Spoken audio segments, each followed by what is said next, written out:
Hi and welcome back to my channel. This is actually going to be my last video of 2024. I am taking a little bit of a break in December. You may have already noticed I've not been uploading as much as I normally would. I haven't been filming vlogs and I'm just taking this month slowly and really thinking and focusing on content again from January. So that is why you will have seen me a little bit less this month. I'm looking forward to all of the vlogs and videos for next year.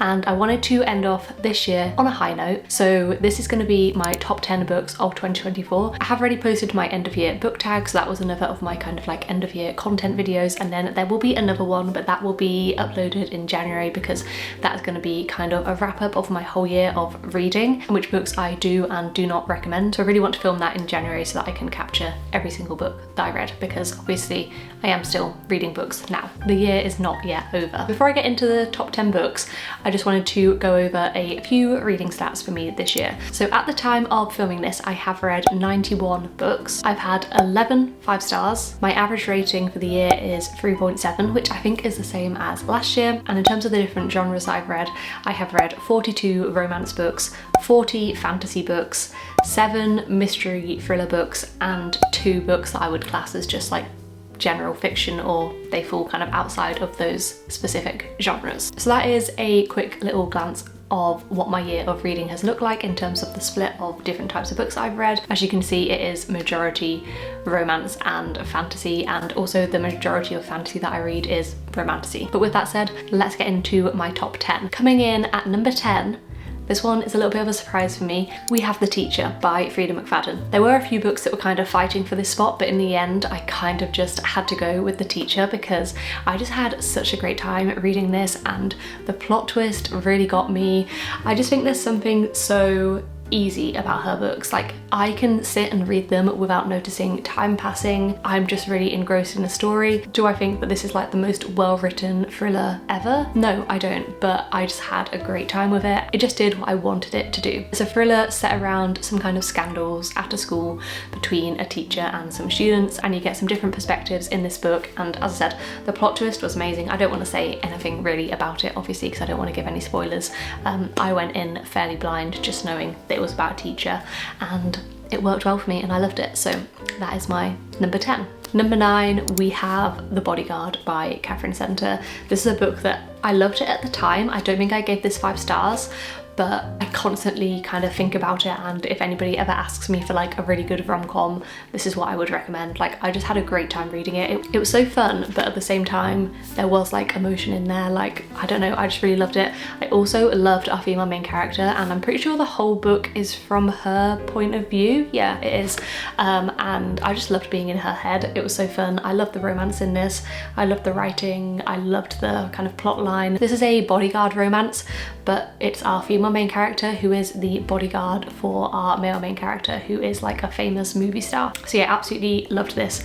Definitely recommend if you are looking for a fun rom-com that's like really quick to read, but at the same time actually makes you feel things. I do feel like there's a lot of romance books out there that are like a quick, easy time, but they don't necessarily have any emotional impact on you. I personally found that this one did, and I just really enjoyed it. Okay, so number 8, and this one, I wasn't sure whether I wanted to include it or not because the last book in the trilogy I didn't love, but I loved the first 2 books. So this is A Dawn of Onyx that I'm holding up specifically. This is the first book in the Sacred Stone trilogy. I also absolutely loved the second book in the series. The third book was just a bit meh for me, like it was a little bit disappointing, but I think that's because where we were plot-wise in the third one, I don't know, like it didn't get me the same as these first 2. This is a romantasy trilogy. You've got a bit of an enemies to lovers romance. I don't really want to say too much about the plot with this one because I feel like it gives spoilers, so I've always tried to be quite vague or only explain the very beginning of this book. I have spoke about this series a lot on my channel, so if you've seen my romantasy recommendations, for example, I go into more detail there about what this book is, but I just think it was so good, and all of the books are fairly short. I think the third one might be a little bit longer, but they're a really good length for a romantasy series. They're like, yeah, this is about 400 pages, really quick, really easy to read, and I just had a great time with it. I loved the romance in this, and the second one was just as good, maybe even better, to be honest. So I really recommend this as a quick romantasy trilogy to read, especially also if you're like often put off by the length of romantasy books, or if you are struggling to find new romantasy series that are complete. This is a complete series, and yeah, a good one. Okay, so the next one I am actually really surprised to be putting in here, especially at number 7, but it is just a series that I am constantly thinking about, and I actually am not up to date on this series. I need to read the most recent book that's come out, but I've not been in a rush because there's not a new book out yet after that. But I keep thinking about this series, and especially the place that we left off in the second book. So I'm talking about Spark of the Everflame and Glow of the Everflame. This is the Kindred's Curse saga by Penn Cole. I see lots of people say if you liked Throne of Glass, then this is a series to pick up. Personally, I don't fully see the connection to Throne of Glass, but I think it's a really good fantasy series. There is romance in it, but I kind of at the moment class it more as a fantasy. I think that the fantasy plot is fairly strong on its own, and there is a romance plot in it as well, although that's a slow burn romance, so you don't really get too much romance, especially in the first book, but that's fine for me. I like that. I like my romance to be dragged out. It has really cool world building and magic systems and loads of characters who I really love. You've got good found family, betrayals, plot twists and secrets, and yeah, I just think it's really good. I think it's really well written. The books are long, I will say that. I think the first one wasn't too bad, and then the second one was fairly long, and I believe the third one is also pretty long. As I said, I haven't read it yet, but it's one that I just keep thinking about, and I really do want to pick it up early on next year, I think, but I've kind of just been holding off until we have some news about when the fourth book is going to be released, because the second book left off on a bit of a cliffhanger, and I've heard that the third book has a really big cliffhanger, so that's why I have not continued it yet. But yeah, I constantly think about this series. Okay, the next book that I had, and I really wasn't sure again on this one on whether I wanted to include it on this list.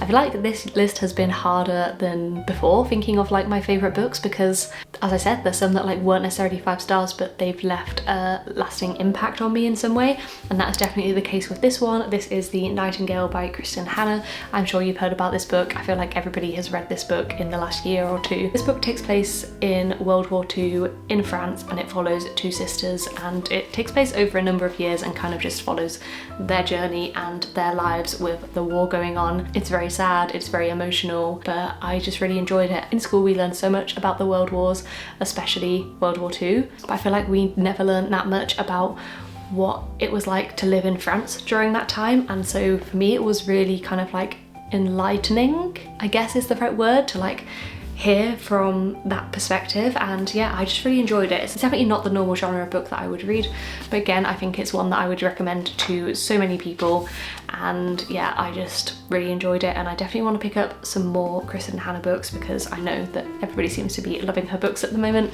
and this one was a good experience for me. It did make me cry. It is very sad, but I just really recommend. I think it's great. On the other side of the scale, When in Rome by Sarah Adams. Again, I just didn't expect this to be in this video, but I just absolutely love this. Like, I think this was just like a perfect, sweet, small town romance. I had the best time reading this. This was so good. It's just a really cute small town romance. Our female main character is a famous singer, and our male main character is like a small town man. He owns a pie shop, and I just thought this was really cute. It's not too long and dragged out. I really felt the chemistry between the characters and enjoyed the romance, and yeah, I absolutely love this one. I did read Practice Makes Perfect, which is like the second book in the series or world. It's like a companion book, you don't have to read both. I didn't really like Practice Makes Perfect, which is a shame because I thought that I would really like that one, but this one really stands up, and yeah, love. Okay, now we're getting into, I was going to say the top 5, but that was number 5. We are now on number 4. So number 4, The Crimson Moth by Kristen Ciccarelli. I cannot wait to read The Rebel Witch when it comes out in February. I'm very jealous of all of the people that I have seen get their hands on ARCs because I literally can't wait to read the second book. I actually maybe will reread this because it was really quick and easy to read anyway, and I just think that maybe Rebel Witch will hit harder if I've reread this because it does feel like it was quite a while ago that I read it. I think I read this during summer, like when it had recently just come out. This is a YA witchy fantasy romance. It's also kind of like period drama vibes, which I loved, like all of the balls and outfits and society. I loved all of that part of it. I am someone who enjoys like period dramas and Bridgerton and everything like that. So having that mixed in with this fantasy world, like, it was great. I loved it. And again, this one is really quick and easy to read. There is a really good romance in this, and I'm really excited to see what happens specifically with the romance after the end of this book. It does leave off at quite a cliffhanger, I guess, or like something kind of like shocking happens at the end of this book. So I'm excited to see how that impacts our characters and how they move forward from there. But yeah, I absolutely loved this, really recommend, and I've shown this edition so many times so I'm not going to, but I will say I love this edition of the book. Coming in at number 3, of course this was going to be on here. This is the first book in the Kingdom of Lies series by Stasia Stark. I'm putting like the whole series on here, but I am just holding book 1 because I didn't want to hold all 4 books. This is a romantasy series. It's a complete romantasy series and I absolutely loved it. It is just so good. This is the series that, again, I've said this so many times, but this is the series that I recommend for fans of Throne of Glass. It's the closest thing that I've found so far to give me those similar vibes of Throne of Glass, and I just loved it. It's a 4-book series, really good romance, really good characters, found family. It was just a lot of fun and I just really enjoyed it. The author is also coming out with a kind of spin-off series, which I'm excited for because there were lots of like breadcrumbs and setting up for that in this series as well. So I'm excited to read that one as well. But yeah, really recommend the Kingdom of Lies series if you have not read it. Then coming in at number 2, we have Boys of Torment. And I'm specifically holding up these 2 books because these are my favorite, but Saving Six, which is the first book from the second like duology, is also a 5-star and I absolutely love that one as well. But these 2 just hold a special place in my heart. And this series in general, I love all of the characters. Ooh. This basically follows a group of kids, I guess, in school in Ireland and their lives and their romances, and it's just so good. The way that it's told is very much like a chunk of life kind of vibe, and I love those kind of books. I don't need a specific formulaic plot in my romance books. Like, I just love these ones where it literally feels like you are just following someone's life. Like, I love that, and I love these books. I was so pleasantly surprised when I picked this up because it is a bit of a Marmite series. Like, you either like it or you don't. It's just that kind of writing and that kind of storytelling that is really going to split people, and it's really going to be somebody's cup of tea but not somebody else's. And yeah, I just absolutely loved it, and I'm so glad that I did because I just had the best time with these books, and I'm so excited for more books to come out in this universe whenever we get those. I'm excited to carry on with it, and I just love and recommend this series so much. And then coming in at my number 1 spot, the book that I literally cannot stop thinking about. I can't wait to do a reread specifically of this book, but of the whole series, Kingdom of Ash by Sarah J Maas. Now, I would be putting the whole Throne of Glass series here at the number 1 spot, but this was actually the only book that I read in 2024 because I read this right at the start of the year and I'd read the rest of the series at the end of last year, so I can only put this book in here.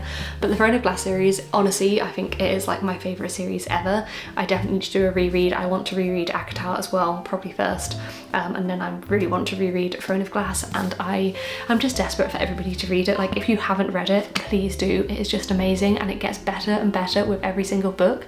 I know lots of people don't really enjoy the first couple of books, but then enjoy it after that. I honestly enjoyed it right from the prequel book all the way through. Like, I loved all of the books, but I do agree they do get better and better, and this book, this was like a masterpiece. I absolutely loved it. I had the best time with it. It is nearly 1,000 pages long, but it's so worth it. Like, it's just so good, and I wish I hadn't finished the series. Like, I wish I had more books to read in this series for the first time because it's just so good. The characters are amazing. This, in my eyes, is a masterpiece, and I can't stop thinking about it and can't stop watching TikTok edits of certain scenes. Like, that book had me crying like a baby. I absolutely loved it, can't stop thinking about it, and I couldn't give any other book my #1 spot this year, so it had to go to Kingdom of Ash. So there we have it, those are my top 10 books of this year. Thank you so much for watching this video and any of my videos from this year. I love seeing your guys' comments and when you message me on Instagram,